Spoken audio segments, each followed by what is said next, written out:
ജനങ്ങളെ സഹായിക്കുന്നതിനു വേണ്ടിയാണ് അദാലത്തുകൾ നടത്തുന്നതെന്ന് കൃഷിവകുപ്പ് മന്ത്രി പി പ്രസാദ് ചെങ്ങന്നൂർ മണ്ഡലത്തിലെ അദാലത്ത് ഉദ്ഘാടനം ചെയ്യുകയായിരുന്നു അദ്ദേഹം.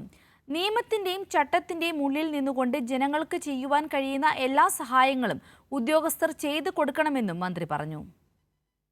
സാമ്പത്തിക ഇടപാടുകൾ മാത്രമല്ല, ഭരണപരമായ തീരുമാനങ്ങൾ വൈകുന്നത് അഴിമതിയായി തന്നെ കണക്കാക്കണമെന്ന് കൃഷിവകുപ്പ് മന്ത്രി പി പ്രസാദ് പറഞ്ഞു. അദാലത്തുകൾ ജനങ്ങളുടെ പ്രശ്നപരിഹാരത്തിനുള്ള ജനാധിപത്യപരമായ ഇടപെടലാണ്. പരാതിക്കാർക്ക് തൻ്റെ ഭാഗം വീണ്ടും പറയാൻ അവസരം ലഭിക്കുന്നു. കരുതലും കൈത്താങ്ങും ചെങ്ങന്നൂർ താലൂക്ക് അദാലത്ത് ചെങ്ങന്നൂർ താലൂക്ക് എഞ്ചിനീയറിംഗ് ഓഡിറ്റോറിയത്തിൽ ഉദ്ഘാടനം ചെയ്യുകയായിരുന്നു മന്ത്രി.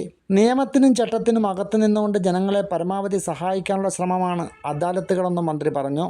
വികസനത്തിനൊപ്പം ജനങ്ങളുടെ പ്രശ്നങ്ങളിൽ അതിവേഗം ഇടപെടുന്ന സർക്കാരാണിതെന്ന് ചടങ്ങിൽ അധ്യക്ഷത വഹിച്ച ചെങ്ങന്നൂർ MLA കൂടിയായ ഫിഷറീസ് സാംസ്കാരിക വകുപ്പ് മന്ത്രി സജി ചെറിയാൻ പറഞ്ഞു. തീരസദസ്സിൽ ഫിഷറീസ് മേഖലയിലെ 28,000 പരാതികളാണ് പരിഹരിച്ചത്.